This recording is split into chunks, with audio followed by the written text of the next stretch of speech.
What I would ask you to commit to is, are you going to fund ICE's what they don't pay us on detainers? Well, listen, on detainers and in ICE, I don't call them the Gestapo. And this is my definition of Gestapo, Governor.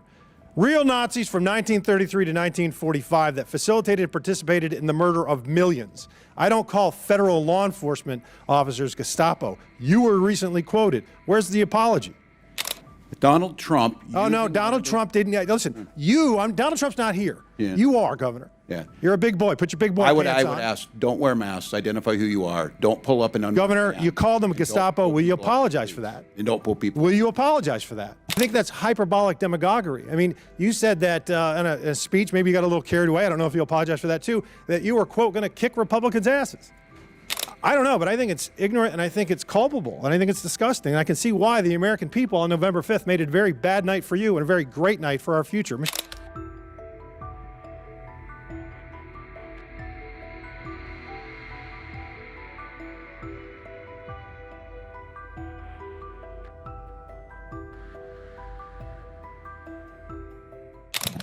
Thank you, Mr. Chairman. Governor Walz, would you say that one of the most important things any governor, or quite frankly, any elected official can do is to keep their citizens and constituents safe?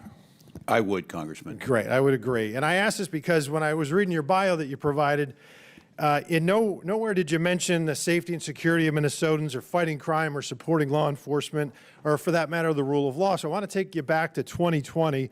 You were the governor of Minnesota. There were summer protests. You referred to them as peaceful demonstrations. In hindsight, would you still stand by that? Were they mostly peaceful? Congressman, after the murder of George Floyd on the streets, thousands gathered in the streets. Were there those that... But, Governor, were they mostly peaceful protests?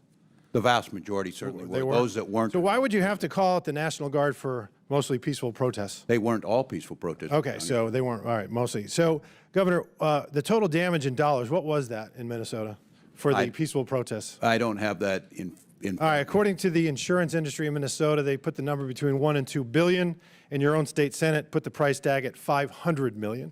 So if that's a peaceful protest in Minnesota, I shudder to think what a violent one would cost. Governor, I'd like to keep things simple. Okay. I did not call it that. We had folks who were there, and they're in prison. Okay, great. I'd like to keep things simple as far as when we talk about federal detainers, and I've talked to several federal law enforcement officials about this. So a detainer is issued when someone's already in custody and confined, jail, prison, court. It's not somebody just plucked off the street randomly, and there's really three conditions, and it's and/or probable cause that a foreign national is subject to removal from this country, final deportation order has been issued, or it's a foreign national that's been convicted of a crime and is about to be released.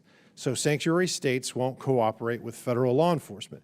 In Minnesota, do you cooperate sometimes, never, or all the time? We follow federal law in all 87 counties and all the jurisdictions. Some of them do honor detainer requests. Some do and some don't. That's correct. Okay. Counties have the ability. Okay. So, Governor, would you commit here and now, and this is really simple, I think it's commonsensical, to compel state and locals in Minnesota to cooperate with all federal detainers issued by federal law enforcement when it involves a foreign national that's been convicted of a felony? And I'm talking about kidnappers, rapists, child molesters, murderers, predators, parasites, scumbags.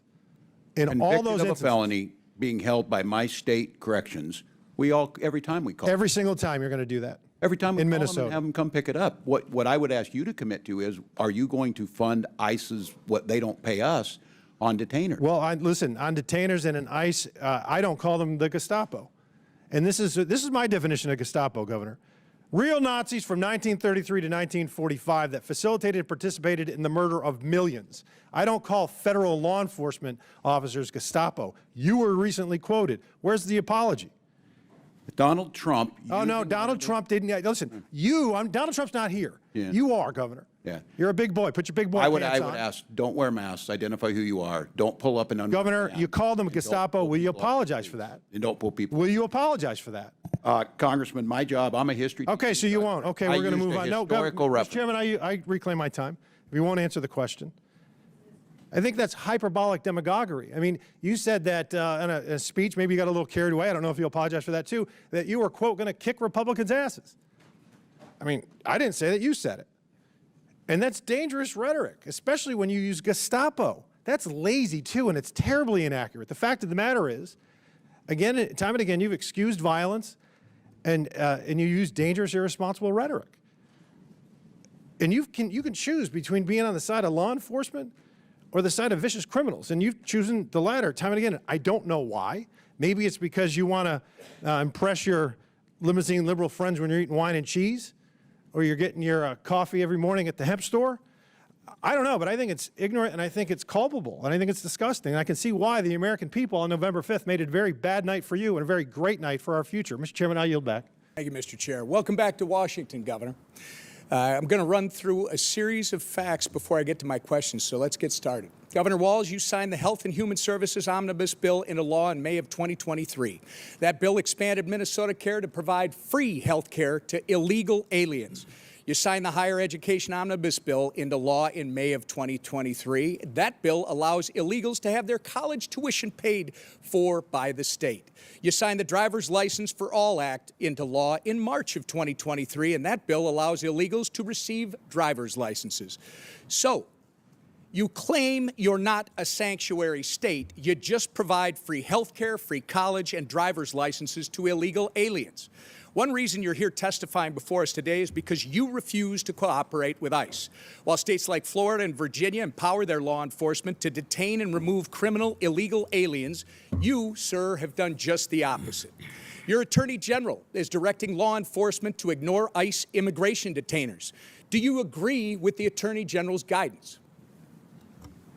Well, Congressman, it's good to see you again, and thank you for being here. First, I would say as my job as governor of Minnesota is to make Minnesota the best state in the nation. Do you agree with the Attorney General's guidance? Congressman, what I would say on this is that Minnesota follows all law. I would say it's a very easy question. And again, if you claim you're not a sanctuary state, you just claim that you support policies. You're not a sanctuary state, but you support policies that prevent ICE from doing their job. Congressman, isn't that right? That is incorrect, Congressman. We follow the same laws when you were in the Minnesota House. The law has not changed, if you'll allow me, I've got limited time. Well, that's what you tweeted, by the way, sir. And on May 23rd, 2018, you tweeted, quote, "I support policies that keep law enforcement from enforcing federal laws," close quote. On May 17th, just this spring, at the University of Minnesota Law School's commencement ceremony, you said, quote, "Donald Trump's modern-day Gestapo is scooping folks up off the streets." When you said the words modern-day Gestapo, you were referring to ICE agents. Gestapo, by the way, sir, was the official secret police of Hitler's Nazi Germany. So you're calling ICE agents modern-day Nazis. Given the attacks on ICE agents that took place in Los Angeles over the weekend, don't you regard your dangerous, inflammatory rhetoric as a problem?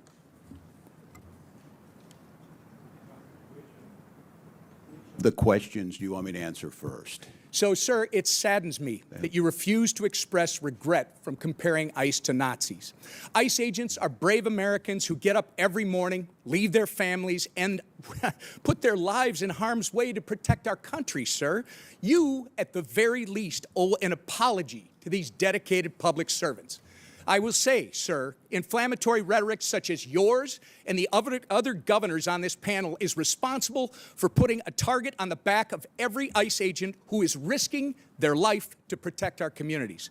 Minnesota is all too familiar, by the way, with the chaos that ensues when you refuse to work with law enforcement to enforce the law. In May 2020, looting, acts of violence, and arson occurred on your watch in Minneapolis after you refused to bring in the National Guard. Governor, your agenda is clear: free health care, free college and driver's licenses for illegals while handcuffing law enforcement when they're trying to protect our citizens and their communities. If you think that's not a sanctuary state, you shouldn't be governor. By turning Minnesota into a magnet for illegals, you have opened up our communities to dangerous criminals, including known terrorists, gang members, murderers, and child predators. You have sent a resounding message that if you're a hard-working, law-abiding citizen of Minnesota, your safety and well-being are not the priorities of Tim Walz and his administration. But if you're coming to our state illegally, you're not only welcome with open arms, you're entitled to free stuff on the taxpayer's dime. This is absolutely disgraceful. Governor Walz, your sanctuary state agenda has been defined by your utter failure. You have failed to enforce the rule of law. You have failed to uphold our national sovereignty. And most importantly, you have failed the people of Minnesota. The time for radical sanctuary state policy, sir, is over. The voters made that clear last November when they elected President Trump and Vice President J.D. Vance. You remember him, don't you?